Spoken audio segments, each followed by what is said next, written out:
Tahun ini kita akan memasuki tahun terakhir regulasi ground effect, yang berarti kemungkinan adanya perubahan yang signifikan sangatlah kecil.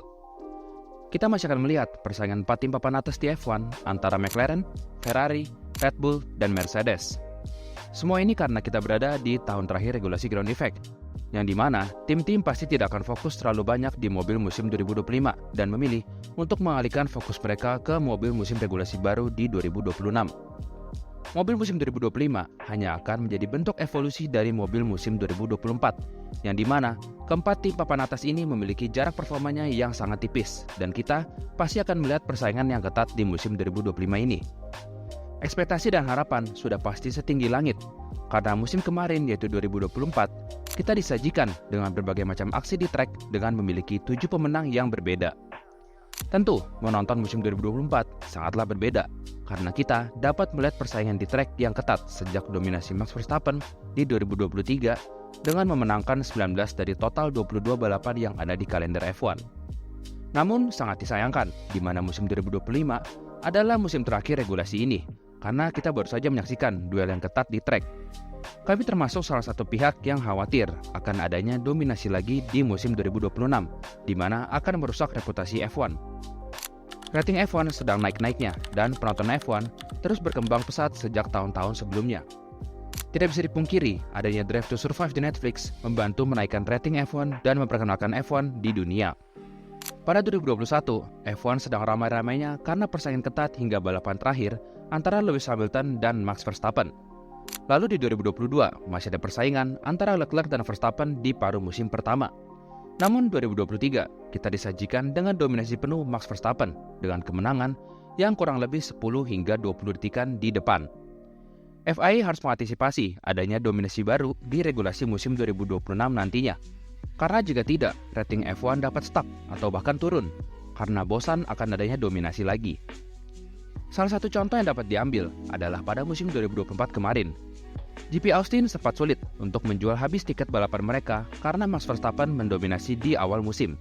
Dan khawatir, musim 2023 akan terulang kembali di 2024. Namun pihak promotor GP Austin mengatakan jika penjualannya langsung ludes setelah Max Verstappen berhenti untuk menang dan melihat adanya potensi persaingan dengan Norris setelah GP Miami. Ditambah pada 2024 ini, kita melihat banyak sekali aksi baru dan momen emosional, seperti kemenangan perdana Lando Norris di F1, yaitu di GP Miami, yang membuka lembaran baru persaingan di musim 2024. Lalu ada Leclerc yang akhirnya menang di balapan rumahnya, yaitu GP Monaco. Lalu Lewis Hamilton yang menang di Inggris, dan akhirnya menutup puasa kemenangan yang hampir 3 tahun lamanya, sejak terakhir kali ia raih pada GP Jeddah 2021 silam. Lalu ada kemenangan perdana Oscar Piastri di Hungaria, dan kemenangan terakhir Sainz berseragam Ferrari di GP Meksiko. Musim 2024 juga menyajikan banyak balapan menarik ketimbang musim 2023. Dapat dikatakan, semua balapan setelah GP Miami, di mana McLaren membawa upgrade besar dan menyamai kecepatan Red Bull, hampir semuanya seru. Mulai dari balapan di Kanada yang penuh akan aksi akibat kondisi cuaca yang berubah-ubah sehingga membuat balapan berjalannya seru. Lalu ada GP Austria, di mana kita pertama kali melihat aksi sikut-menyikut antara Verstappen dan Norris yang panas sejak Hamilton dan Verstappen di 2021. GP Austria adalah balapan di mana para fans F1 melihat adanya potensi persaingan lagi di 2024, karena Verstappen tidak lagi sedominan dulu dan Norris memiliki mobil yang kompetitif. Aksi sikut-menyikut ini sudah lama kita tunggu, apalagi keduanya terlibat crash yang memicu adanya bumbu persaingan ini di grid. Lalu setelah itu, ada balapan yang sangat seru di GP Inggris, yang dimana dimenangkan oleh Lewis Hamilton di tengah kondisi cuaca yang berubah-ubah.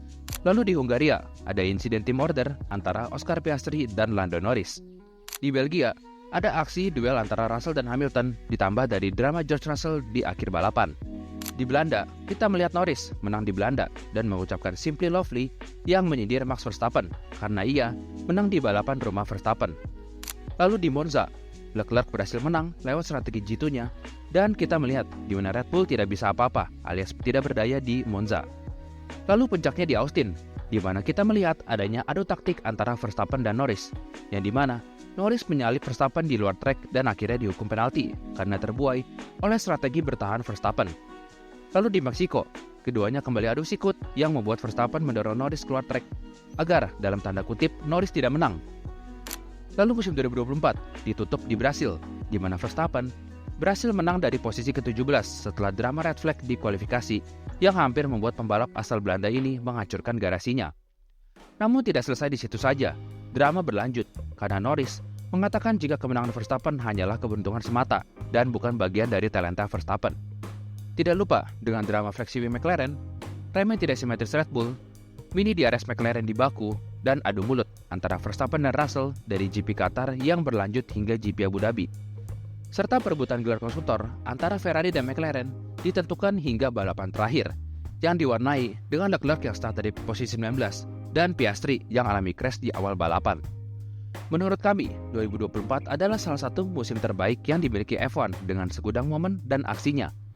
2025 menurut kami persaingannya akan semakin ketat dengan hampir keempat tim kemungkinan memiliki performa yang mirip-mirip dari balapan pertama. Namun sangat disayangkan jika 2026 kita akan melihat dominasi baru di mana para pembalap, terutama Verstappen, mengatakan jika kemungkinan 2026 akan fokus ke power unit, di mana tim yang memiliki power unit terbaik, maka kemungkinan akan memiliki mobil yang kompetitif. Kita sudah melihat adanya perubahan regulasi untuk menggantikan tim alami dominasi sebelumnya, seperti halnya yang dilakukan di 2021, di mana memotong area floor di belakang yang menguntungkan Red Bull karena Red Bull mengadopsi konsep high rake atau mobil yang nungging. Dan tim yang kompetitif atau dominan saat itu, yaitu Mercedes, alami penurunan performa hingga Lewis Hamilton mengatakan perubahan ini ditujukan untuk menghentikan dominasi Mercedes. Buktinya di 2021, kita melihat persaingan ketat antara dua tim papan atas ini hingga balapan terakhir. Kami berharap di 2026 tidak adanya tim yang mendominasi alias semuanya memiliki keunggulan tersendiri di sektornya masing-masing agar tetap membuat musim berjalan menarik. Karena dominasi akan membunuh rating F1 yang sedang naik-naiknya ini. Jika adanya dominasi di 2026, kami harap di 2028 FIA dapat menerapkan regulasi baru untuk menghentikan dominasi yang ada agar grid lebih setara. Sekian video dari kami, jangan lupa untuk like, komen pendapat kalian terkait hal ini, dan subscribe agar tidak ketinggalan konten F1 lainnya.